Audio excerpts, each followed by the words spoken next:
I'm going to bring into the studio one such gifted person. Yeah, I refer to him being the great man, but he won't mind me saying this. He's a very, he doesn't mind. Here we are. Let me bring him in. Let me bring him in. You'll understand why I say so. Okay, and we'll begin that process of reviewing 2023. Let's hope the technology works for us first time. And here we go. Let's see if I bring him in. Oh, it worked. First time. Good morning. Good morning. Can you hear us? Yeah. Greetings, the motivator. Aye. Abu Akil. Pleasure. Power. Indeed. So, thank you for joining us this morning. It is an auspicious morning. It is the last Saturday for 2024. Mm-hmm. And I felt that on this occasion, we should begin the process of reviewing what has happened in 2024. You know, like all good organizations, you should do that regular review. Mm-hmm. So that you can improve, identify what we did well, not so well, or we can indeed identify where we should make the investment.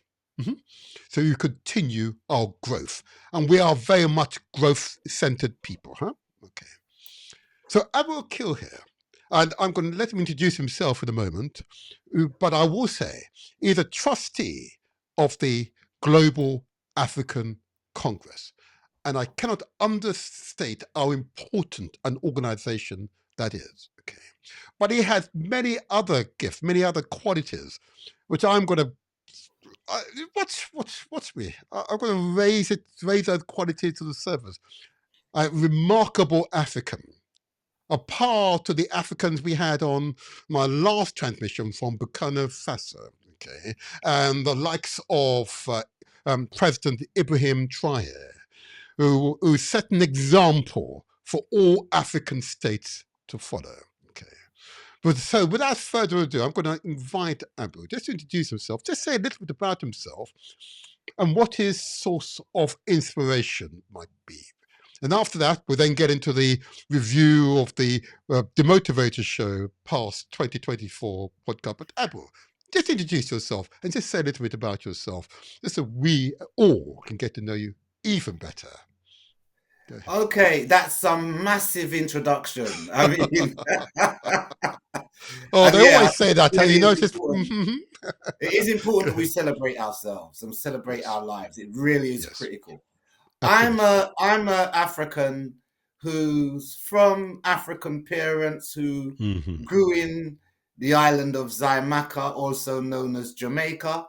Yeah. They came here and grew me in an African household in Mm-hmm. South London. Being a youth in South London, it was very important for me to hold my dignity. And in holding my dignity, I had an exemplary experience of being shown my history. I was quite fortunate in my parents. My parents were very, very focused, very dignified Africans who recognized that we are people of the soil. My father had a love of the soil and growing things and agriculture. My mother had a love of humanity and growing people. So I was very fortunate. Education was an important thing for them. So I had a library in my home. And sometimes our fortunes can also be misfortune. I mean, the history of the world and the nature of metaphysics is about the positive and the negative. We're always balancing the two. And so my good fortune was also a plague for me. My parents had a library in their home. And so everything that I spoke about, I did the research on, I studied. And so my father had a way that I would, as a child, you ask your father questions if you're fortunate enough to have a father. Again, I say I was very fortunate. I had my mother and father intact throughout my life. And so whenever I asked my father a question, his retort would be, go look it up. But we had Encyclopedia Britannica and he would send me to look it up. He wouldn't just give me the answer. I used to find it very annoying. Very, very annoying. Yes. But I'd indefinitely look it up, and when I looked it up, he'd come back to me a few days later when I may have forgotten original question, and he'd ask me the question. What did you Mm-hmm. find out what he'd asked me Mm-hmm. about? So that's my kind Yes. of that's my background, my Mm-hmm. history. That you should ask for a short introduction. But I think that's a That's good fine. It's start. good. That's It a is. good prime. That was a really good introduction, and indeed, I can't say I got it from my father, but certainly my mother stimulated me that inquiry, the ability to inquire, where to inquire, Mm. how to research, how to study. Because often not taught how to study. You shouldn't just sit there for hours on end. And you don't realize that after 5 minutes, you actually close down. You're just going for the function. It's now how to pace yourself. Yeah, you're laughing. It's how Yes. knowing how to pace yourself, to take regular breaks, to hydrate yourself, to eat occasionally, pause, listen to music, in my case, for a few minutes, and come back to the study. And that's been a part of my life. And here I am, a grand age, and these were good habits that we acquired as children that we take into adulthood. Yes, Certainly. and Mm-hmm. and I mean that fortune in terms of my own little journey. Part Mm-hmm. of and the difficult part of that journey is Mm-hmm. being in an environment with people who didn't have those kinds of prompts and advantages. Being in an Mm-hmm. environment where people were essentially just struggling to survive. Mm-hmm. Their day started with when me I go eat. In fact, before the day start, them I fight for blanket, them I fight for sheet with them brother and Yeah, sister it is in true. a shared Yeah. bed. And then when them wake up now, them I fight over who I go get the last piece of food with they in the cupboard or in the Mm-hmm. pot. So Mm-hmm. there's people who've been living a life where it's a day-to-day scramble for survival. So when you have a brother like me, I talk about the Mm-hmm. wider perspective. Then I look upon me and say, Mm-hmm. so you have time for gears, me not have time for gears, me I look something for nyam right Mm-hmm. now. Mm-hmm. So there's This is these true. two different perspectives, and people would say, Yes. look, you're being disingenuous Mm-hmm. to look deeper than the Mm-hmm. surface because we don't have no Yeah. time to look deeper than the surface. We just have to Mm-hmm. nyam with there. We can't Yes. look beyond it and say, boy, you know what? This whole heap of fatty food Mm. with a whole heap of Mm-hmm. polyunsaturated fat. Me just want yam. We are Yes. talk about all of them Yes. Yes. multi-syllable word there. Just stick to Yes. one syllable. We don't Yes. want Yes. three-syllable words. So Mm-hmm. there's two levels of existence. There's people who are scrambling to survive, and Mm-hmm. people who have a little bit more time to look more widely. And when you talk about this thing about study, the thing about our mind and Mm-hmm. our well-being is you Mm-hmm. need that broader perspective for Yes. mental well-being and for physical well-being. There you You have go. to look and scan your environment. Because if Mm-hmm. you just look on one little degger thing, I look on Mm-hmm. a little spider way in the corner in the room and you're afraid of a spider. Mm-hmm. I don't realize you Mm-hmm. have a big wide world where the frog There you can go. yam the spider and Yes. our next creature can yam the frog. We have to broaden our Yes. perspective. That's nature. Yes. Yeah. Yes. Broadening our Wonderfully. perspective is to have a sense of our wholeness. Mm-hmm. Mm-hmm. You've said it. I tell the audience, the great man, he's speaking, and he's speaking the facts. Far too many people are by virtue of circumstances are Yeah, in survival mode. Yeah, just in that's survival right. mode. But That's right. nevertheless, there is of course a strength in human beings. You don't have to be African. There's a strength in human beings in recognizing that there has to be a path out of this survival. What can we do better so we are transformed to survival to growth? So what I'm going to do, if I may, Abu, I'm going to play just a short part of the initial excerpt to this podcast because it will set the tone, and I'll then refer to a number of podcasts you suggested to me that you want some commentary. Okay. I want the people to listen carefully to what is about to happen. Okay, because I deliberately have used the term when describing this podcast, your lion mentality. You see him smiling? The great man is smiling. You see that inner strength, in other words. We all possess an inner strength. Even when faced with extreme adversity, yep, poverty and deprivation, we possess that inner strength. I reference it being the lion mentality. Vitally important. And never forget that inner strength, because the whole point of colonialism, neocolonialism, the whole point of, he's used this irrelevant term but appropriate, racism, is that you forget your inner strength, the lion, the lioness within you. And you are thinking about, I don't have enough, therefore I must kill our fellow man. I must take from others just to survive. Yeah. They want to keep you in that mindset. The motivator says otherwise.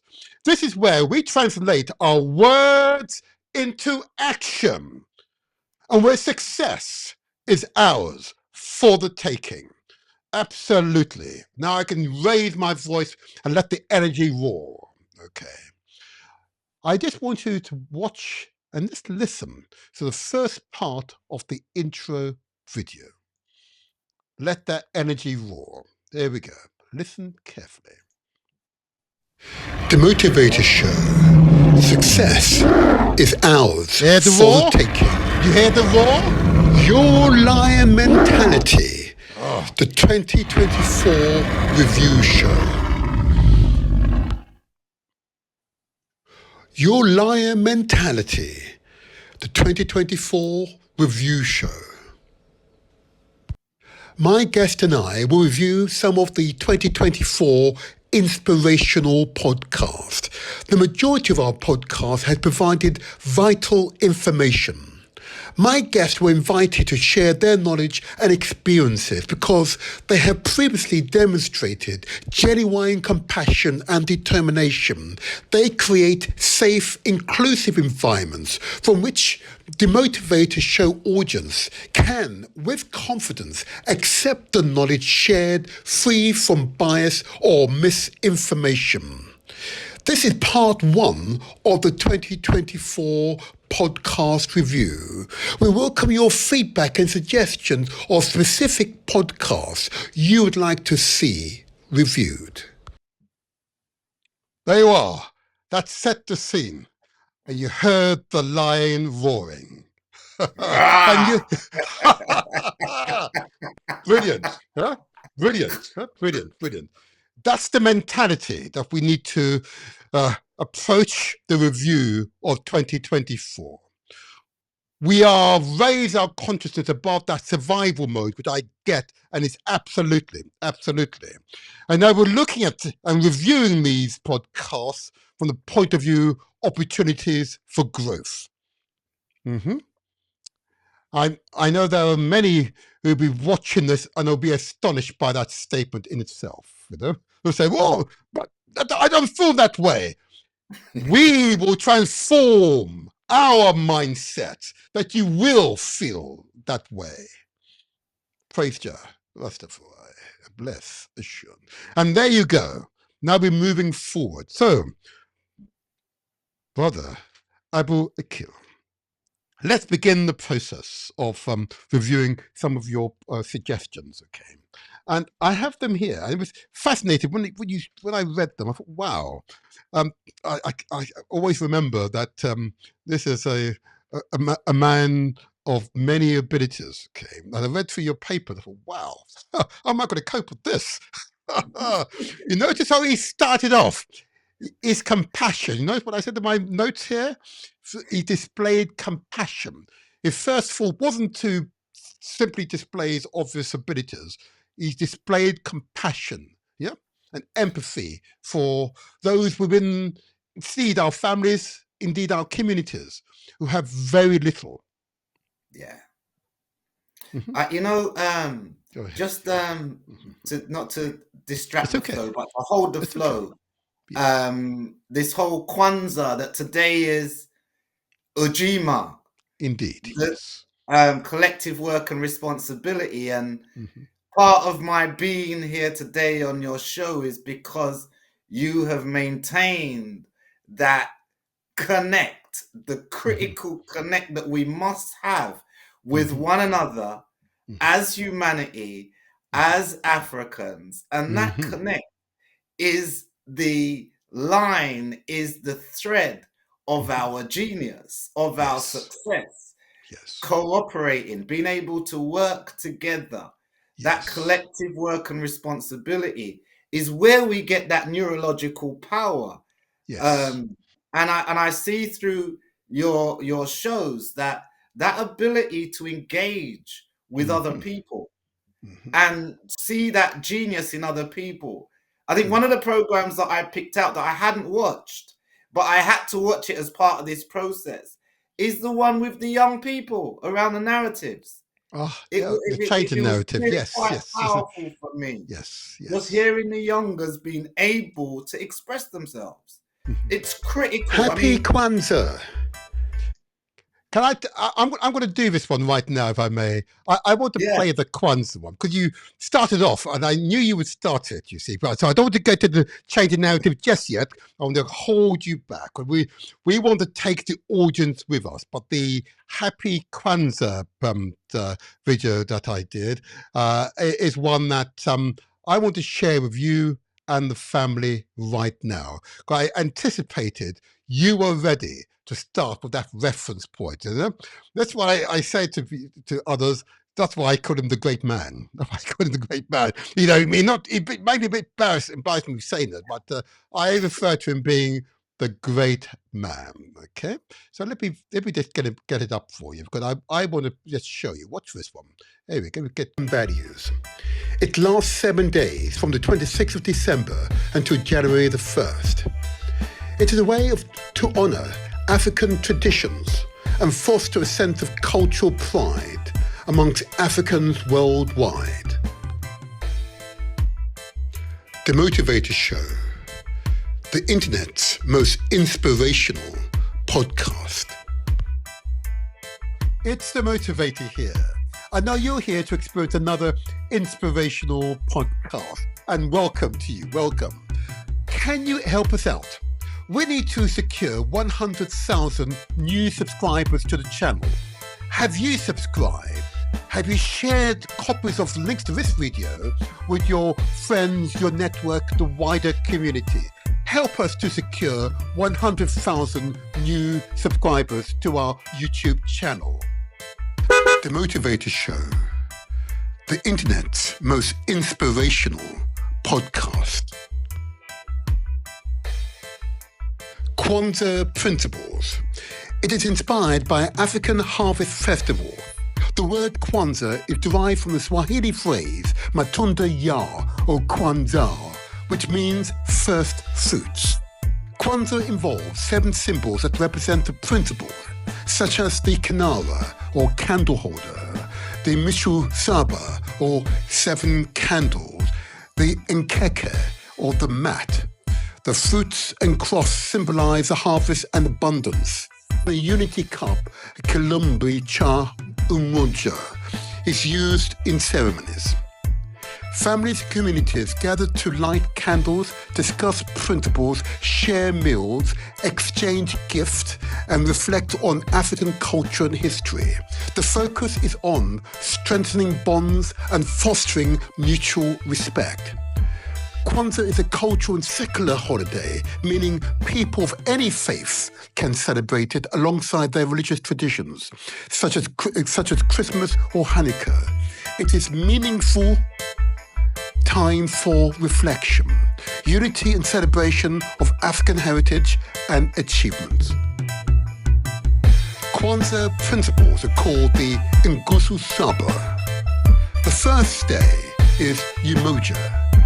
The second day is Kuli Kukuchia. The third day is Ujima.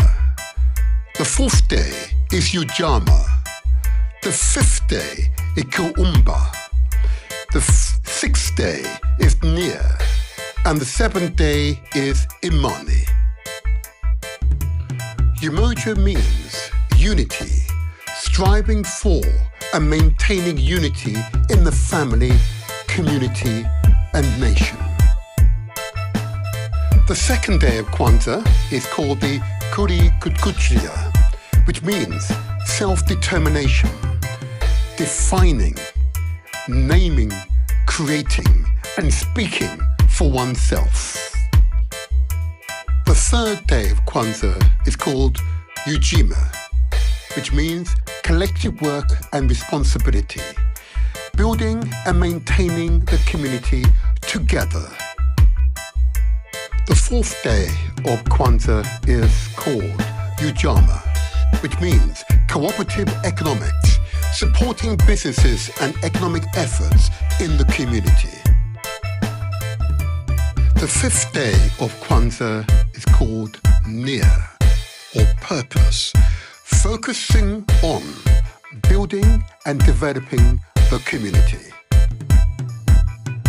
The sixth day of Kwanzaa is called Kuumba, or creativity, making the community more beautiful and beneficial. The seventh and last day of Kwanzaa is called Imani, or faith, believing in oneself, the community, and the struggle for justice and progress. I know you'd agree that was another inspirational experience. Now, before you go, don't forget to give us a like, comment, and press the bell icon, and most critically, subscribe. That tells YouTube that this was another inspirational experience. Well. There you are, sir. Let me put you back on the screen. I hope you would agree that was worthwhile. Yeah, definitely. And it was necessary to go through each stage so it's clear to the audience what we mean when we say the words Kwanzaa. To explain it in lucid terms was right. I knew you would begin referencing Kwanzaa. Okay, there you are. Go ahead, yeah. The beauty of this time is that this ability to digitally record these things means that anybody can access it. So there's no reason for anybody to say, I don't understand what Kwanzaa is about. They can look at the principles and see this is a secular thing, and it's about essentially development of yourself as a human being, and using the winter solstice as a period for doing that. Yes, that's what it boils down to, and you put it in a nutshell there. There's some of the detailing around these words that people may struggle with, but the fundamental principles are what really matter. It's the principles that matter, and they come over very clearly. Thank you very much. Outline. Thank you. So, if I may now, I'm going to first of all use your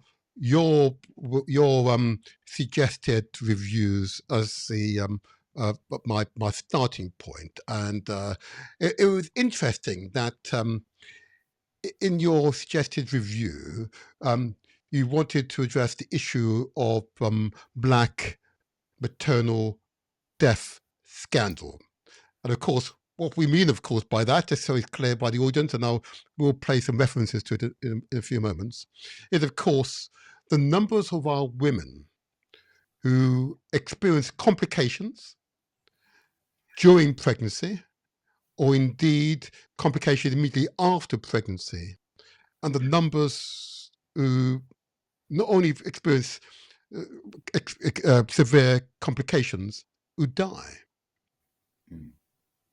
as a result of going through what is the most natural thing in the world, that is a woman being pregnant. And the figures are abnormally high, particularly for women of African heritage. And it's a real concern. The podcast in respect of this particular issue was a podcast focused on my borough of Southwark here in London. And one of our more gifted counsellors here, who herself had been through a pregnancy to which she reflects upon had cause for concern. If we use that word, cause for concern. Mm-hmm. But she recognised that the issues that were raised when she was pregnant all those years ago are the same today. Now she's in a position where she can raise the issue in public forums and have direct communications with those in the NHS responsible for maternity services. So first of all, so that's the context for the podcast. Why did you bring it up as being a podcast that you would like us to look at in terms of a review? Why do you bring it up? For me, when we're reviewing, Mm-hmm. we have to have some kind of a tool for analysis. Yes. So when you're reviewing a business, you'll do strengths, weaknesses, opportunities, Yes. threats. That's Yes. one model. The model that I've kind of outlined for this review is to look at a couple of themes around the African experience. One is Okay. sovereignty, another is statecraft and colonialism, another is strategic legislation or state legislation, another is reparations, and another is African self-governance. So those are the lenses that I'm looking through. And the first one around sovereignty. Sovereignty is your ability to reproduce. At the heart of it is your ability to reproduce yourself. Sorry, my brother. I want you to slow down. Okay. Because you and I, we can get into a sort of intellectual mode. Want to make sure what you're saying is accessible by all. Okay, because Thank you. this is the feedback I'm receiving that we are all very able, but we want to make sure what you. So I'm going to ask you just to repeat what you say slower, and give explanations, because there's some words you've used. I know there's some people that would not find it difficult to understand fully. Because I know what you mean, but I just want you to be very clear what is meant, so that we take the entire audience with us. Go ahead. Thank you for that. And It's so pleasure. in terms of maternal health care, so my point is that when we're looking at anything, we need a structure, just like your body needs a structure. If we didn't have a backbone, if we didn't have bones, we'd be like jellyfish flopping around on the floor. Yes. So the fact that we can sit up, and I may slouch a little bit, but the fact that we can sit up is because we've got a structure, our skeletal structure. And so in doing a review, there are different kinds of structures that one might use. So a classical structure for a business would be a SWOT analysis, which is strengths. SWOT is an acronym: strengths, weaknesses, opportunities, and threats. So you look at the strengths of what you're doing over the year. Then you look at your weaknesses of what you've done over the year. Then you look at the opportunities going forward. And then you look at the threats. So you're balancing up the positives and the negatives and seeing how you can navigate through the positives and the negatives to set your own direction. So that's essentially what a structure is about and what a framework is about. So the framework that I've put together for this review, because the motivator had asked me to look at it, and I know I don't get up early on Saturday mornings like others and do the washing and cooking. My pastor stays morning we sleep in.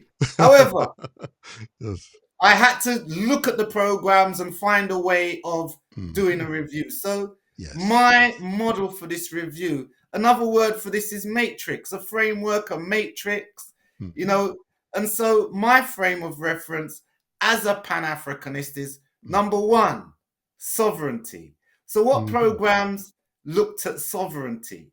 Number two, statecraft and colonialism. Number three, state legislation, the laws that confine us. And then looking at reparations, how to repair the damage that's been done to us as African people. And then African self-governance. So that's the frame of reference for me. And so the first part of it, maternal, or in that box of sovereignty, you have to be born. The Motivator Show. Sorry, go ahead. Sorry. So in that first part, it's about, what does sovereignty mean? and Mhm. critical to your sovereignty is being born. I mean, Yes. if you're not born, then your sovereignty, yeah, you do have a sovereignty as part of your nation, but your nation, if you have a physical manifestation for Yes. debut and represent in this domain. Yes. So the birthing process is critical to our sovereignty. And the Yes. birthing process determines very much whether we're going to survive or not, because the sperm might not even swim as far as the egg. And if the sperm does reach as far as the egg, what was the quality of the sperm? What was the quality of the egg? And then what is the quality of the environment that that egg and that sperm that have combined together? What is the quality of that environment in the mother's womb Hmm. over that period of months of gestation? And then once the child is born, what is the quality of the birthing process? What is the Yes. quality of their life up to the age of 2? You know, and so that whole thing about maternal health care is critical to our sovereignty. Okay. Uh, and thank you for that. You've created a sort of framework. Okay.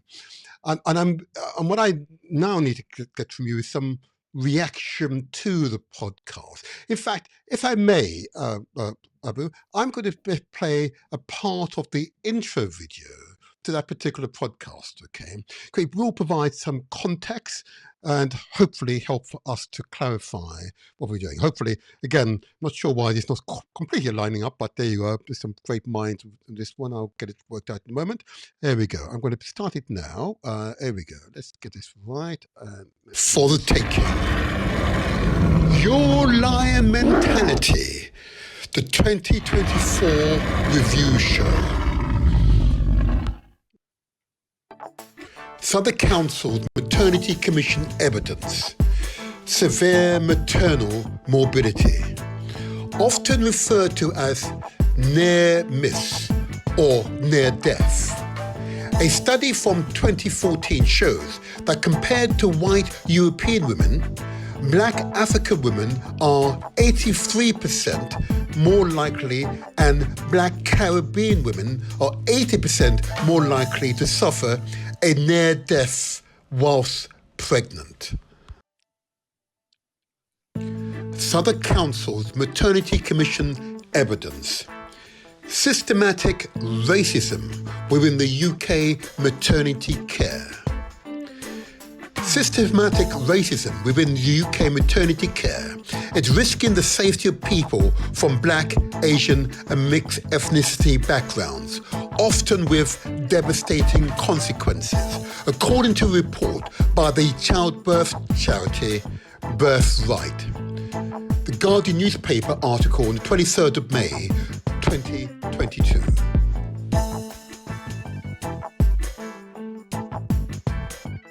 Southwark Council's Maternity Commission evidence. Demographics and wider determinant of health. The average age of Southwark mothers in 2022 was around 33 years old, compared to 30.9 years old in England and Wales. Mothers over the age of 35 are at risk of complications during pregnancy and childbirth. Examples: preeclampsia, miscarriages, gestational diabetes, maternal mortality. Babies of older mothers face high risk of high or low birth weight, stillbirth, preterm birth, and chromosomal abnormalities. Southwark Council's Maternity Commission's evidence. Staffing and staffing retention. Midwives and representatives from the maternity services workforce reported feeling overwhelmed, burnt out, exhausted and unsupported due to consistent staff shortages. Representatives emphasised the negative impact of understaffing on quality of care, frequently over the course of the evidence-gathering meeting. Results from the online survey showed that 31% of staff members felt that they had the capacity to deliver perinatal care to the highest standards. Of those who felt they could not, The main reasons were focused on staffing, with staffing reporting lone working when they should have been delivering care in a team of up to 4 staff members, as there was not enough staff or resources to provide the necessary care. The motivators show success is ours for the taking. Your lion mentality, the 2024 review show. And there you have it. And there you have it. Let me now just get this back to where we should be. There you have it. So that's the context which you reviewed, and that was a short excerpt. It's information packed, of course, and I know there are thousands of women and indeed men who responded to the detail contained in that particular podcast. It was information rich, and as you know, we had on subsequent podcasts, we had both the co-chairs of the commission, both Councillor Evelyn Koto and indeed Professor Donna Kinnair. Okay, and they were able to provide real substance, real detail around this subject and how they're seeking to work in collaboration with their counterparts in the NHS, or what is the National Health Service here in Britain, to improve maternity care. Okay, as I said, it was a truly an information-full podcast. It provided clear overviews and detail where was necessary, but the experience was profound.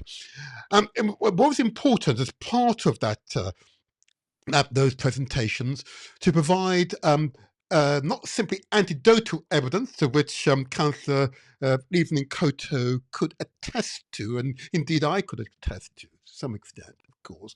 It was the objective investigations being carried out by other persons, other agencies, whether it be the local press or the national press, or indeed TV. Can you imagine TV as being a mover for politicians and public services to respond to the concerns that are out there in the community?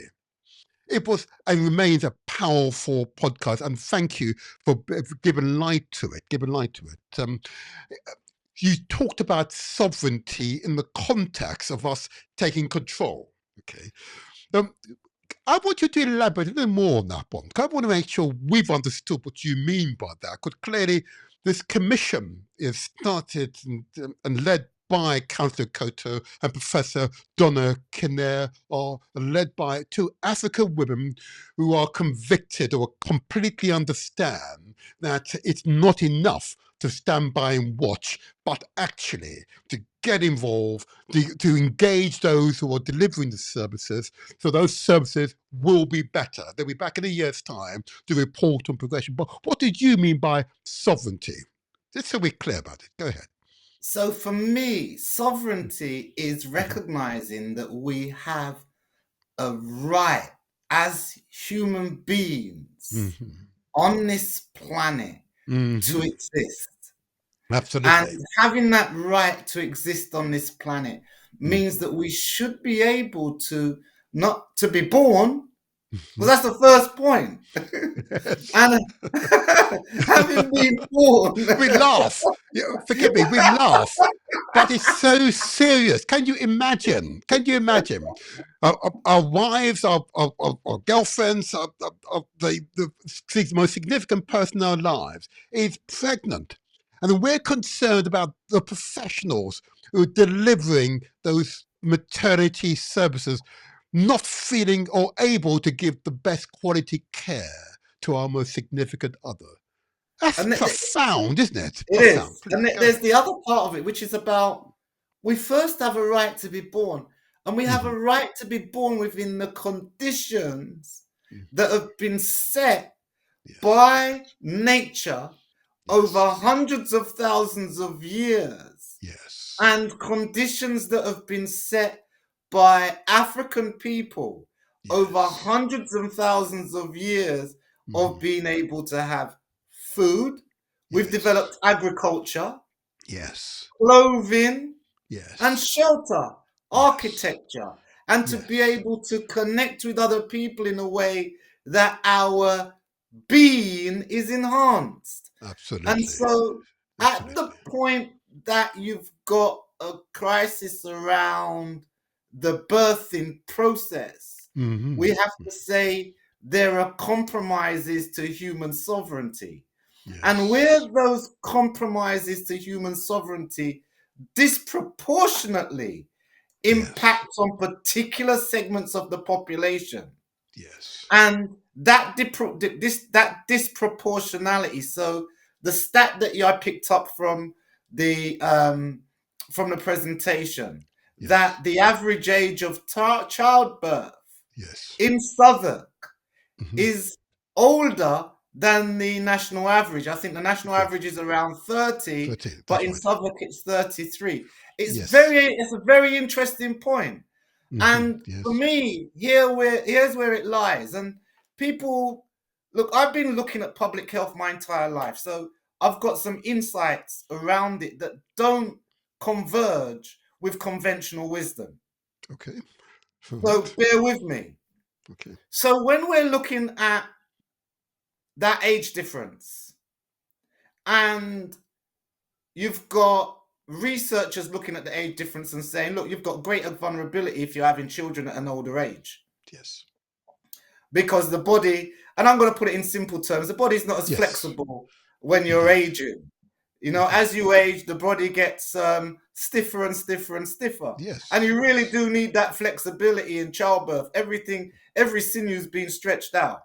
So you need that flexibility. So the aging process, if you're older, but when you think about, and so for me, what are the factors that dictate that? And one of the factors that dictate that, I think, growing up in the UK, one of the Mm-hmm. criteria that, you know, that little island that my family came from is a Mm-hmm. little island where there are some very profound standards. And one of the profound Yes. standards is that you don't have children until you have education, Oh yeah. a steady Mm-hmm. income, Yeah.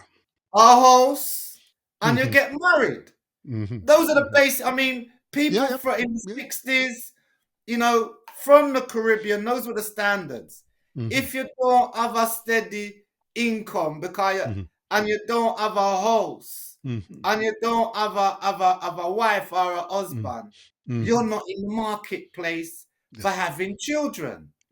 Yeah. The thing about those criteria in the UK is you reach 20 and you don't have a job in No. England. 19, you coming up in the 1980s, we got mass unemployment. So I'm from a generation where most of the man them you look around, them not no work. That's right. And Yes. only Yeah. the woman them are one little service industry job. Mm-hmm. Yeah. Then Yeah. so you're out of the production line Mm-hmm. from our kind of principled basis. You're Yes. not in the market to have children. Mm-hmm. And then when it comes to getting a house, no, you can't get a house if you don't have a job. Mm-hmm. And you're not gonna get married neither, because nobody now give them daughter to you if No. you're not work. You're a Mm-hmm. workless boy. Mm-hmm. So we were out of the value chain in terms of Mm-hmm. our own standards. Mm-hmm. And so we have a whole population of people, a whole cohort of people in the UK who were born in this state of, I'm going to use the term, because this dirty term they're both, them have a word where them called illegitimate. I'm moving around because I don't want the wrong things in the camera lens. It's okay. Yes. So we come into a space where we're already illegitimate. Okay. Can I ask you You're just to 20 pause there? Because let's pause there. Because I think it's, cause you're right in terms of that narrative, but of course nature says otherwise. Mm, A woman in her prime, I know. between the ages of what? I think it's around 16 to what, 26, 27 or Yeah, so. She's in her prime. yeah, After that, you're approaching geriatric birth, pregnancy. And if you're yes, after 35, then it's extremely, well, very dangerous to be Janua! pregnant. There you are. Exactly! There you are. So, Exactly! so we're out of kilter at the moment. And if look, my children are finding extremely difficult to buy property now. Can you imagine? You know, when we were their age, it took maybe twice, possibly three times our income. Now it's 7, 8, 9 times their income. Yes, Ridiculous. I. And that's having a direct adverse effect on the normal coupling, the normal economics that impact upon our community. And what you're highlighting is really a powerful point, is highlighting that this new government, he says, forgive me, the new government has got to address these fundamental issues, because if a young person is unable to buy property, if a young person cannot gain suitable employment that enables them to gain the property, if a young person is feeling oppressed financially, morally oppressed, they're not going to operate as we did when we were young people. Yeah, And as a yeah, consequence, we have the situation we have today, where women are delaying having babies until much older, dangerously late. Okay, and Professor Donna Kinner pointed that out in her presentation to us. And secondly, there's a tendency, because the bodies are older, we develop, in some cases, poor lifestyle habits. That there is there's a series of co-condition, I think you professionals yeah, call yeah, it yeah, yeah. co-conditions. So there's diabetes, high blood pressure, and other conditions, with them impact upon the quality of our future life, and indeed can negatively impact on pregnancy. Over to you. Over to you. And again, I mean, for human society, and these are much more fundamental questions for human society. So I Mm-hmm. think, and you know, for the African world, we as African people are really indicators of what the direction of humanity is. And where you find that we're being treated, or we're experiencing sovereignty in a way that compromises our humanity. It compromises everybody's humanity. And if we're looking at Well human said. development, Forgive me. I mm, need you to say that again, yeah, because there's hold on before you say it, because often, because there are many who will watch these podcasts and believe that these are issues that only affect people mm, of African descent. But this I've lived part. in this country virtually my entire life. I know English people extremely well. I know Welsh people very well. I know Scottish people very well, Irish people very well. You know, I've been brought up amongst them. Okay, and many have been sold a lie, propaganda, as a result of the latter-day colonial past of Britain. That somehow they're better, and somehow their conditions are better, and therefore they've got to hang on to it and not let anyone share it, otherwise they will have low positions. But actually, the majority of English, Scotch, Welsh, Irish people I encounter are just ordinary people on ordinary salaries and are affected by the same issues that we are affected. Okay, and I'm not going to say any less, but what you're describing is we are a bellwether of what is to come for them. Go ahead, Yeah, please. man. Yeah, so Yeah. we're the primary, we Mhm. are indicators of the human condition. And you Okay. compromise our humanity, Mhm. you compromise everybody's humanity. Mhm. And because of that, when you see things are happening to us with maternity services in Southwark, Mhm. we need Mhm. to step back and look at what is happening Yes. with the reproductive process Yes. globally, because Yes. that's just a spotlight on something. And the thing about Yeah. the UK, the Mhm. UK is it's actually like for men, it in terms of the state, the modern state, the Mhm. 21st century state, the Mhm. UK is actually a template.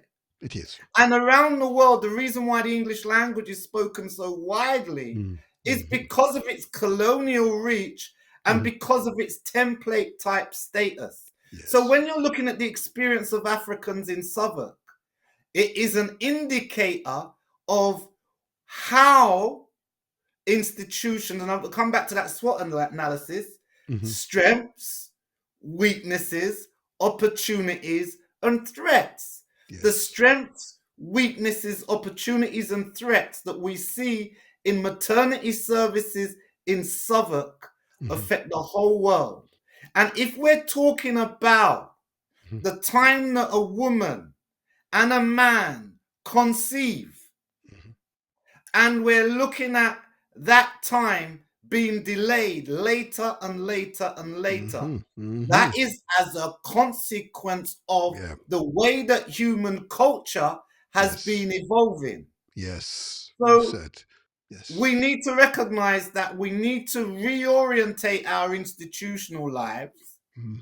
And the challenge for us as Africans is that we're marginalized so much from institutional power and policy that we're often trying to fit into something that is, God, I'm struggling to, I don't want to use the wrong word. Please No, don't use the wrong word. But I'm going to say to that, though, and that's why I deliberately noted this is a lion mentality. I assert to you that the cage is wide open.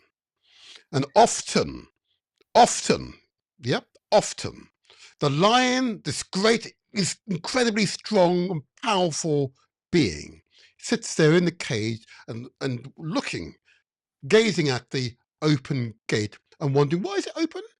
Is it for me? So I'm going to just draw you back a bit because you're that. I'm coming. No, I'm going to draw you because I want to now draw you back because, of course, the other podcast you focused on, the more recent one, is of course the change narrative.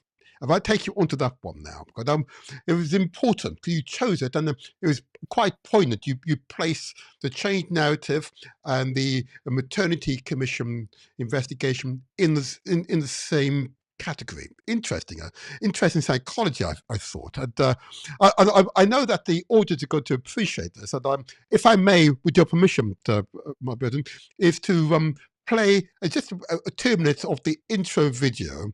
It will provide some context for those who didn't watch it. Naughty you.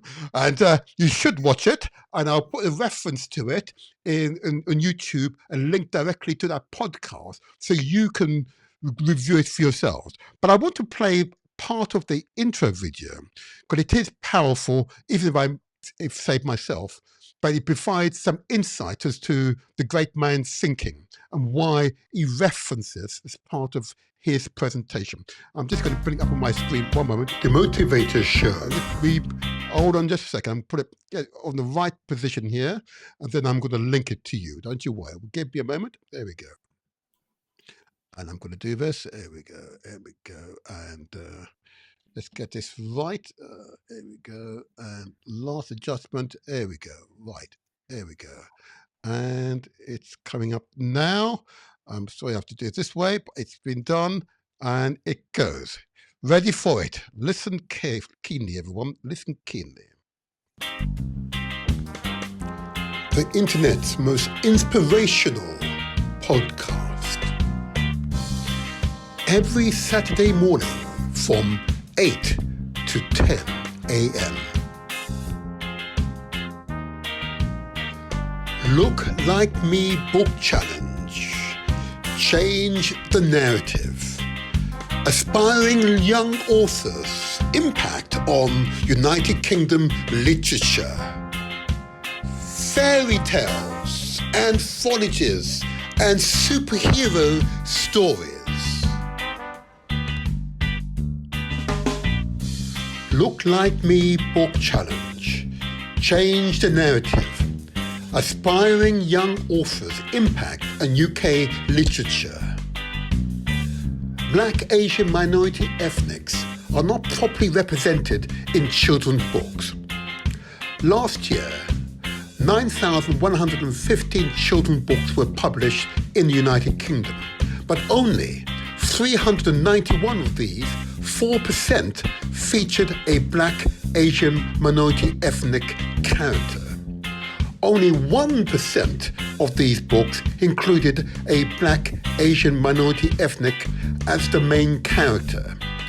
In reality, 32% of school children in England come from a black, Asian, minority ethnic background. So this means most of the books read aren't properly representing the children in United Kingdom. These figures all come from a new study by a charity called the Centre for Literacy in Primary Education.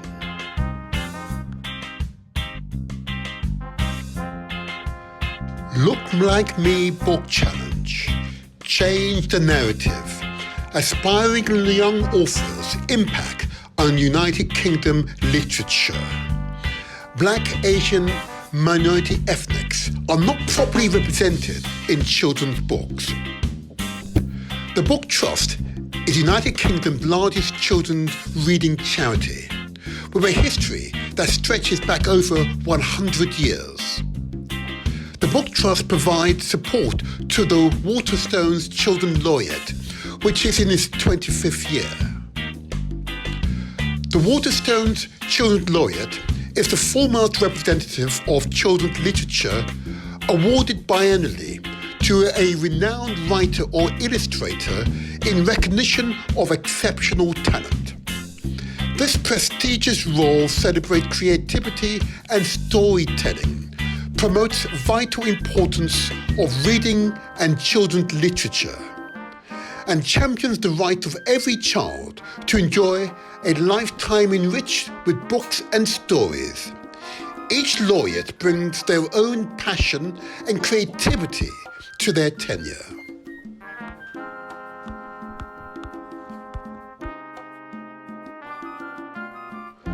Look Like Me Book Challenge. Change the narrative. Aspiring young authors' impact on United Kingdom literature. Black, Asian, minority ethnics are not properly represented in children's book. Since the Children's Laureate Champion started in 1999, only 2 winners are from a black, Asian, minority ethnic background. The Inclusive Book for Children Excluded Voices report identified only 568 books published in United Kingdom from 2014 to 2023 for children under 10 containing main characters from minority ethnicities or were disabled or neurodivergent. The same report also found that the picture book stories with an ambiguously black or brown main characters were dominated by white authors and illustrators who contributed 83% of such books. The picture was starker for books for babies and toddlers, where 90% of those featuring prominent characters of colour and disabled characters were by white, non-disabled authors and illustrators. Well, I think that particular episode really speaks for itself, doesn't it? Really, the figures are frighteningly uncomfortable. I have to say they are very uncomfortable. Can you imagine for toddlers? More than 90% of the books do not reflect the clear numbers of children. A third of babies, young people in schools, in British schools and colleges, possess a, I'm going to use the term, majority world ethnic background. Yeah. And you know, and you know, the thing is, this point about our worldview, and our worldview is a consequence of the things that we're exposed to in our mind's eye, the images that we see, the words that we hear. And for young people, if the only world that they see and hear is one where their mother and father and themselves are excluded, what does that do to their self-perception? What does that do to their sovereignty? Indeed. Which is that's my connect, that your sovereignty is about how you perceive yourself. That's and right. If I perceive myself as boy, look how me black and ugly. Then Hmm. how it ever going on my life? This is true. The psychological damage is profound. Mm, I'm preparing a show to look at mental health in our communities. Okay, and the figures are terrifying. I won't go into it now. There's a discussion for now, but the figures are terrifying, and it's damaging, having profound impact on Great Britain PLC as an economic power. It's a fault line that, honestly, all politicians, regardless of your political color, cannot tolerate, because it is seeping over into all communities. yeah. We are but simply a bellwether community, a bellwether You know, community. on that Mhm, point, and I mean, mhm, and I didn't the whole thing about sovereignty. I'm saying like this structuring of mhm, my review kind of frame of reference and the mhm. sovereignty and looking at Yeah. what is a storyline that's being told to young people. Are right that there is a sociological component to this and a race component, without a shadow of a doubt. Okay, uh, but we are focusing currently on the deficit, and we'll continue on this theme for a little while longer. But I want to get on to the other component, which is actually a larger proportion of our experience, but doesn't receive as much attention or publicity, and that is the growth component. That's Mhm. why it's the lion mentality. And yes, my Abu Akil, we're going to get onto that true lion mentality. Can I please just take us over to maybe a subject I want to tackle right now? And that's, of course, the Windrush scandal that you would have observed as there's a series of podcasts which focused on the Windrush scandal. Okay, I want to give a big shout out to Anthony Brown. Okay, uh, who has been leading the charge to persuade all politicians and others, the whole community, we need a Windrush Act to enact, to put embed in law the rights of the Windrush generations and their descendants. Okay, after all, it was the Act of Parliament that changed our condition, okay, and therefore it's Parliament that must correct that injustice, okay. Um, and I also want to make sure it's understood, going back to what you said a moment ago, and I should have said it, sorry, in referring to the changed narrative. Okay, I know you started talking about bin and so on, but just to give a big thumbs up to Winsome, who leads the change narrative CIC. I want to give a big thumbs up to her and recognise her outstanding work, and the work with those young people who were excellent example of the growth, the lion mentality in our community. Okay, in the face of adversity, they are growing. There's growth for them. Praise be, praise be. But I want to just now go back to this issue of the Windrush and the Windrush scandal. And with your permission, just spend 2 minutes just playing a section of the intro video, because it does provide some contact, which I believe we should fully appreciate. And Can I add a little something there, of course you can, of course, of course. brother? I think the point about and it is that crossover from sovereignty to statecraft, and here we Yes. are in statecraft and colonialism. This is where Mhm. this Ringrush phenomena fits in. Absolutely Statecraft. right. Yes, statecraft. Well said. Well said. So I'm now not sure why it keeps doing this, but never mind. We will cope with it for the moment. I'm now going to play this video because just 2 minutes of it, the intro video to the horrendous Windrush scandal. Success is ours for the taking. Absolutely. Your lion mentality. The 2024 review show. Arise. Anthony Brown's story. In the summer of 1982, Anthony Brown, then 21, was hoping for an acceptance letter for a place to study law in London. He'd worked hard for his A-levels in computing, maths, physics at North Trafford College in Manchester, and was full of energy and idealism. Instead, he received a letter from the Home Office telling him he was in the UK illegally and needed to report to Manchester Airport for deportation. Brown, who was born in Jamaica but moved to England as aged 6 years old in 1967, had been classified as an immigration offender. Anthony Brown's story. Many people in Brown's position were repatriated, but his case was taken up by a group of campaigners who were determined to prevent his removal from the United Kingdom, launching what became known as the Anthony Brown Anti-Deportation Campaign. Professor Gus John, then a community activist and now an academic and an equalities campaigner, helped coordinate it. Professor Gus John said, "The system was barbaric." The Motivator Show. Success is ours for the taking. And yes, let me just bring that off now. I needed to just play that intro to that particular podcast because it sets the scene, doesn't it? It perfectly sets the scene, okay? There's much more to be said, but I'm just conscious that as I started getting involved in, it was amazing what has happened in 2024. Amazing, absolutely amazing. But yeah, that's the start of his story. We can get on the fight back. He now has a British passport. I say again, he now has a British passport.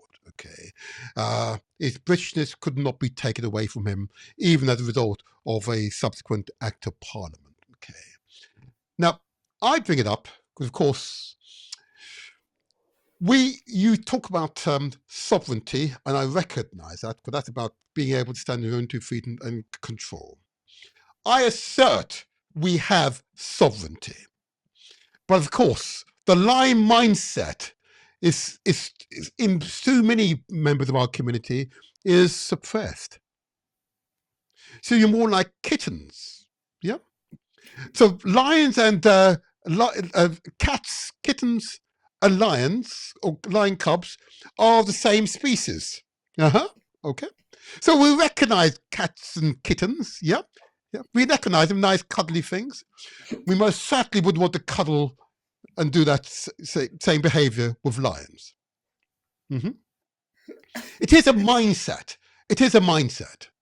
The whole purpose of the Motivator Show is that we raise consciousness, provide useful information, empowering information that you can act upon. Why, of course, the strapline for every podcast is success is ours for the taking.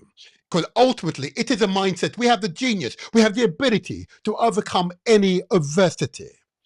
And what is happening in respect of the Windrush scandal, which talks to racism in Parliament, in political parties, dare I say it, the political party that I am affiliated to. Because clearly, within that podcast, I noted that Harold Wilson was party to enacting a law which seriously affected the Windrush generation. And these were people like my parents who were asked to come to Britain to take up those jobs. Tens of thousands of jobs could not be filled by locals because there was not enough of them. So they went to the Caribbean and Africa. Oh yeah, okay. The Caribbean was struggling. It needed those people. But the wage levels and attractiveness, the propaganda was so powerful.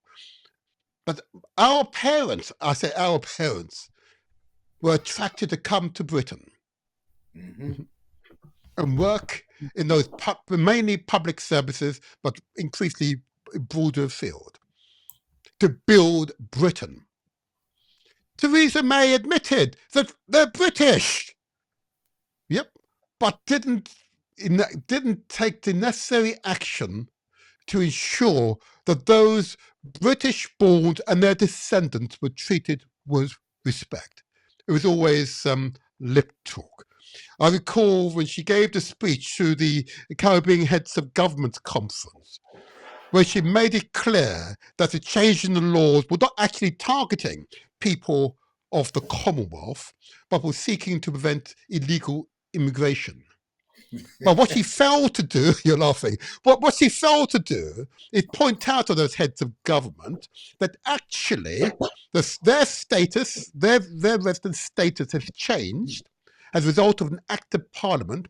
And we've changed the law in such a way that those people were vulnerable to subsequent acts of parliament to tightening the immigration rules, so that you need to demonstrate that you are a British citizen, even to access the National Health Service, public services, or to get a job, or even to get a home.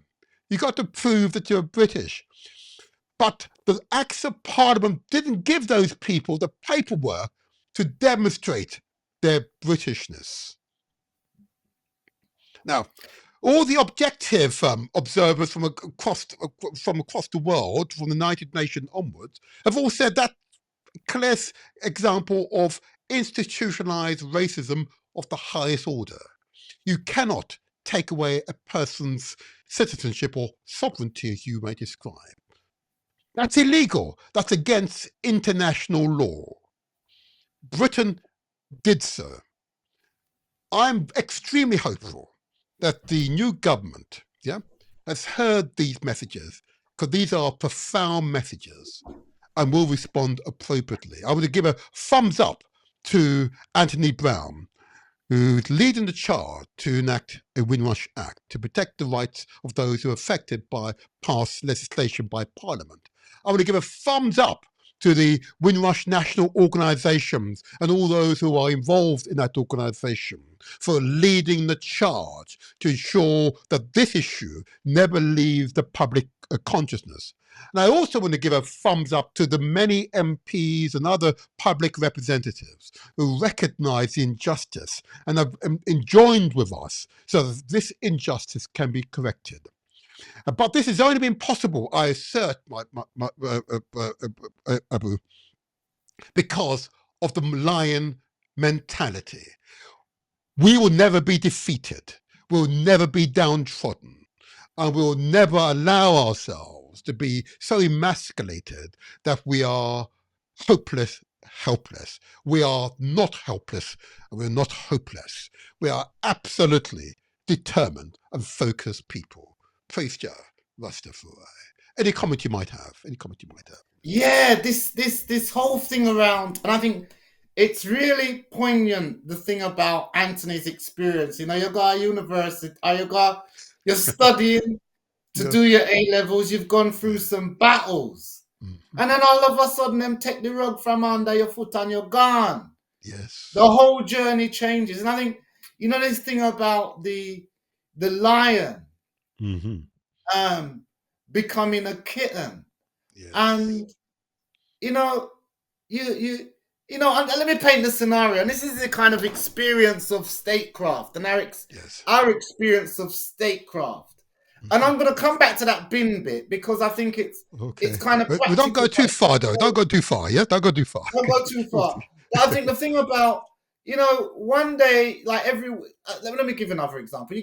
You've got these qualifications. You say, look, you know what, I've got better and get this qualification. Yeah, I'm going to get this degree.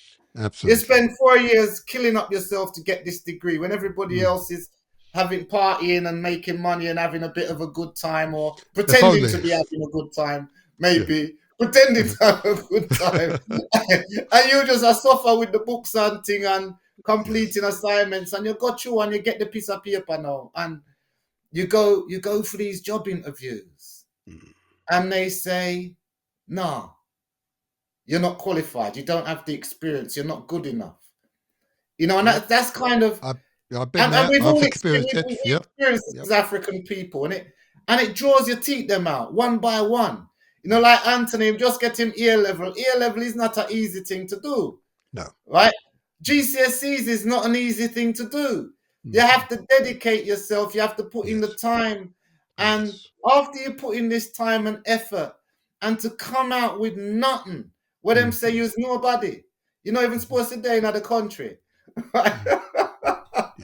It is profound. If I may, Abu, it is profound. Okay. And whilst I see great change since we were youngsters, great change, but certainly across Britain, there's been great change, significant improvement. There are still pockets of injustice. But I want to make it clear, though. I want to make it clear. My experience of Britain in this regard is that those who believe themselves to be superior, those who believe themselves to have additional agency, more equal than others, okay, they will most certainly do those, behave in that manner to those who don't immediately look at to share the same skin tone. Okay, that's true.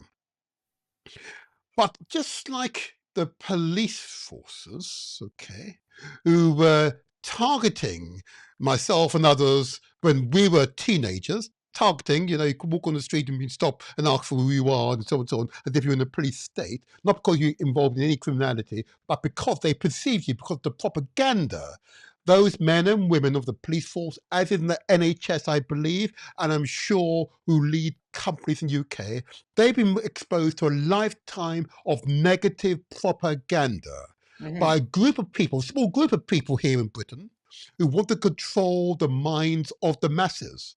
And in doing so, in controlling them, the masses will therefore view people who don't have a different skin tone as being as being the danger, the reason for their ill, as opposed to the iniquitous situation we have here in Britain.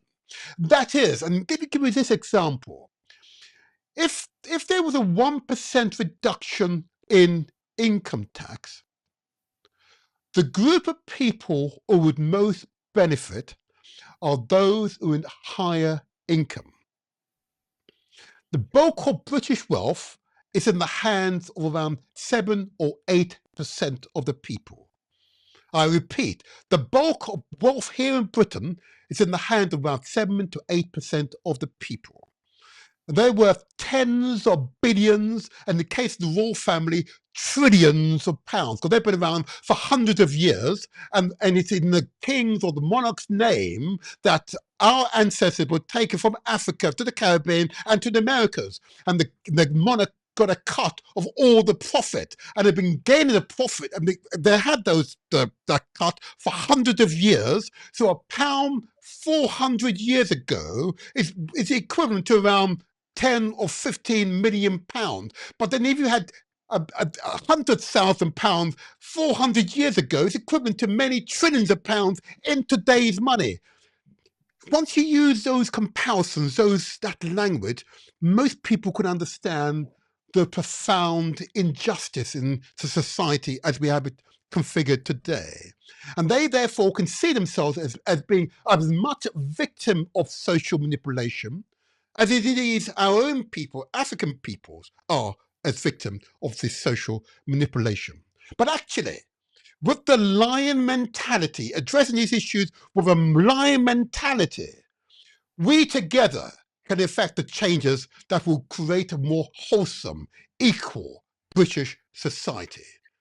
Yes, Fraser, man. go I ahead. think I think this point about acknowledging what actually is in terms of, Yes, like a review process, a SWOT, yes, what's yes, actually happening. And I think that point about institutionalization of inequality and that experience of people being treated differently yes, within state legislature, which is what yes, this Windrush Act is about. And I'll take the yes. quote from the program, and I'm going to use the quote from the report done by the independent research, the Oh, historical roots of the yes, Windrush scandal, absolutely. because you Yes, quoted it, and powerful, I powerful. Yes. put the quote out, which it says, look, citizenship law in Yes, Britain since 1948 affected black people in the UK differently than other racial and yes, ethnic groups.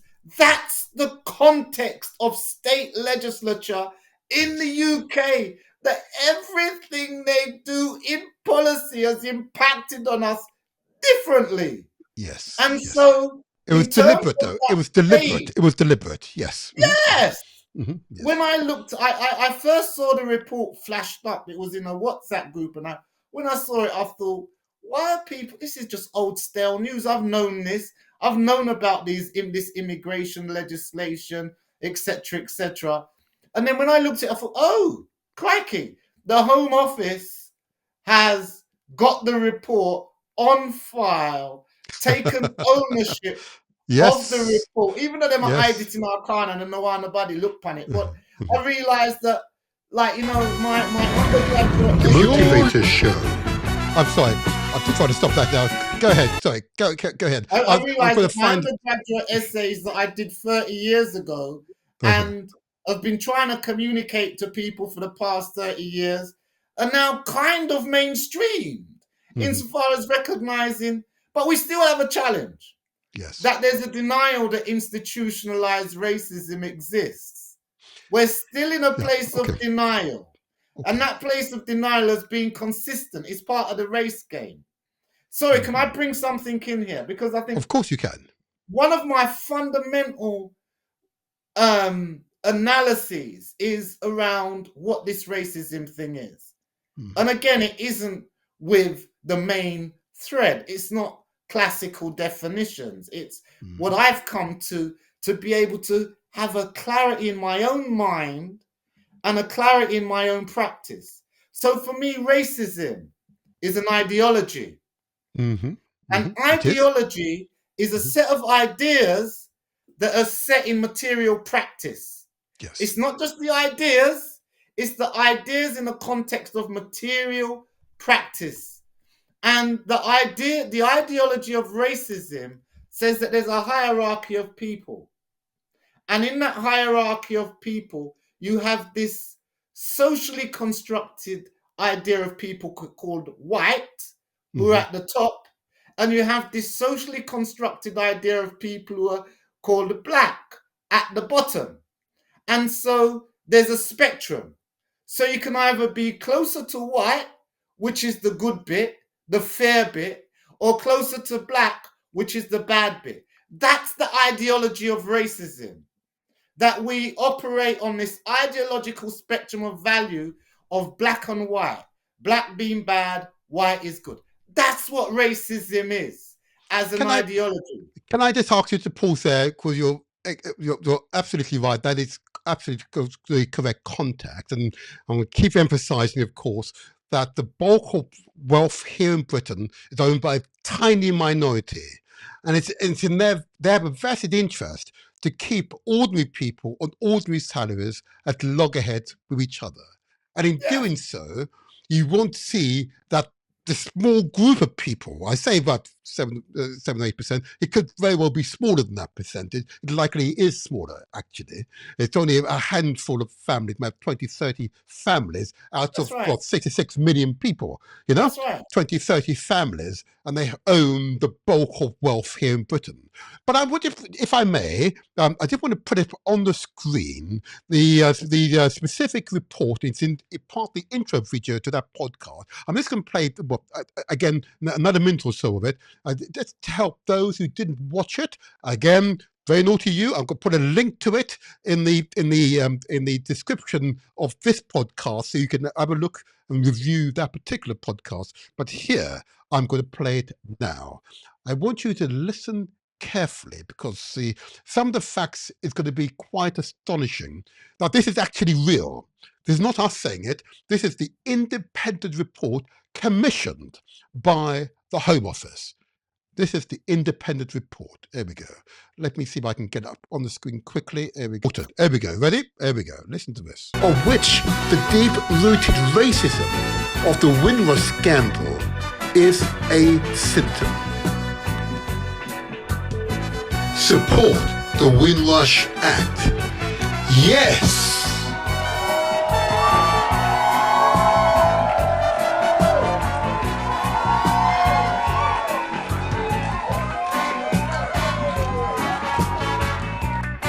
Great Britain's shame.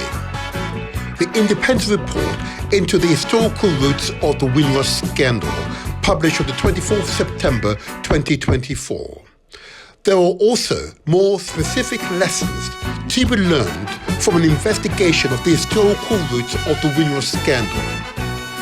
The Windrush scandal was caused by a failure to recognise that changes to immigration and citizenship law in Britain since 1948 had affected black people in the United Kingdom differently than they had other racial and ethnic groups.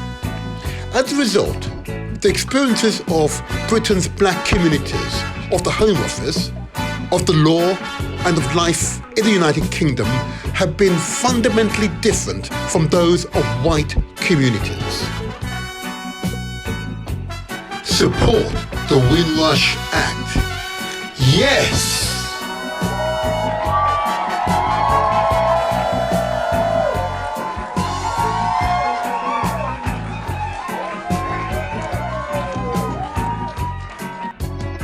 Great Britain's shame. The independent report into the historical roots of the Windrush scandal, published on the 24th September 2024. There are also more specific lessons to be learned from an investigation of the historical roots of the Windrush scandal. The major immigration legislation in 1962, in 1968, and 1971 was designed to reduce the proportion of people living in the United Kingdom who did not have white skin. The Prime Ministers involved include Harold Macmillan, who served between 1957 to 1963, a member of the Conservative Party. Prime Minister Harold Wilson served from 1964 to 1970, served the Labour Party. Prime Minister Edward Heath served from 1970 to 1974, the Conservative Party. Support the Windrush Act. Yes!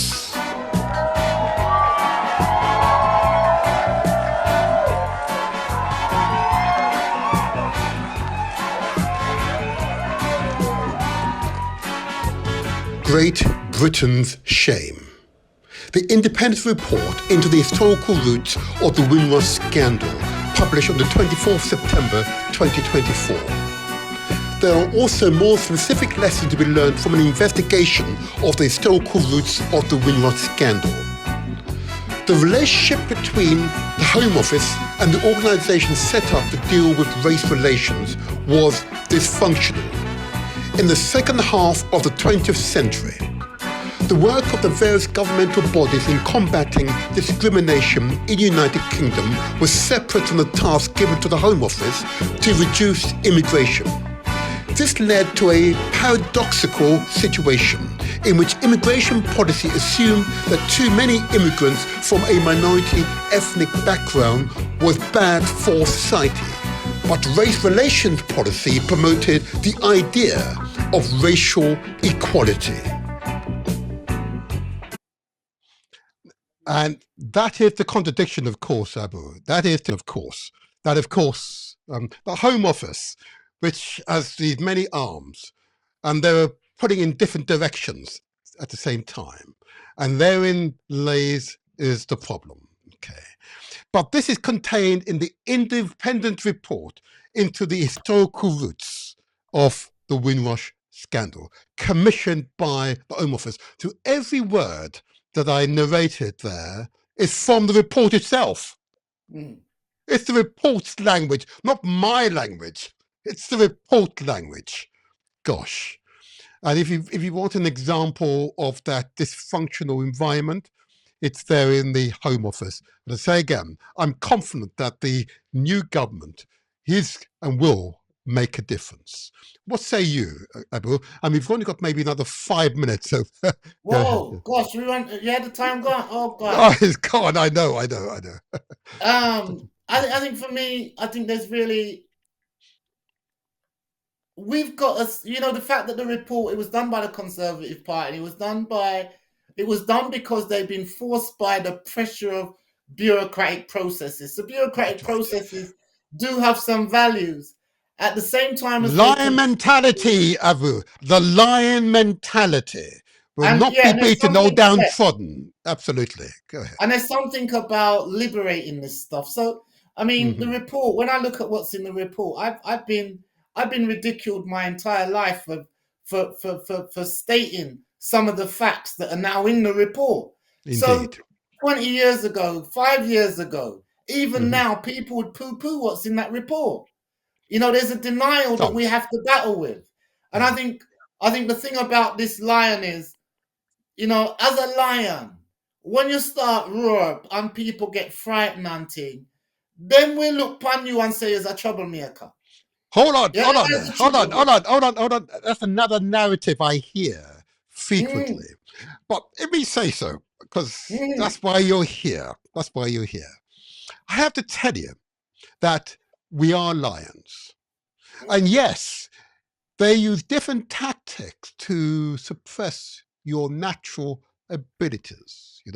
They may say you're much too aggressive, intellectually, much too aggressive, but yet they're the ones who've committed the worst atrocities against humanity.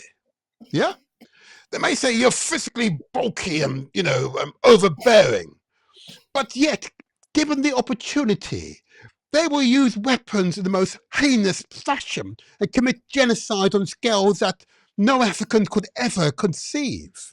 Yeah? So it's a narrative, it's propaganda. So we're not going to repeat it here because this is the Motivator Show. This is where we translate our words into action because success is ours for the taking. That's the narrative we're going to power through on for this particular podcast. This is part one. And yes, we've had great, the time has flown by so quickly. I'm going to ask you, Abu, for your closing words on what, in respect of the 4 podcast review so far, because so much more to come. What is your general outlook in terms of the impact that these podcasts have had? You referred to the report, which has been now distributed as a result of the podcast to yourself and to tens of thousands, hundreds of thousands of people, not only in our African communities, as it were, but in the wider communities, appreciating the context in which we are looking at these issues. And now, as you say, it's been validated by an official report by the Home Office itself, the perpetrator, as it were, the arms of the perpetrator, as it were, but the ultimate perpetrator is, of course, Parliament. yeah, MPs. They're the ultimate perpetrator. The agency that we focus on is the Home Office because they're there to deliver. They're the stormtroopers, as it were. Okay, so it definitely has had an impact. It's resonating with tens of thousands. Dare I say, millions of people out there, because the obvious injustice is one that is intolerable and is in conflicts with the standards that British society should be governed. Over to you. So, I say to you, if in doubt, ask questions. If in doubt, ask questions. If you don't know the question to ask, observe, listen. Observe and listen. So I say unto you, I remain the motivator. Until the next strong. The Motivator Show. Success is ours for the taking. Your lion mentality. The 2024 Review Show.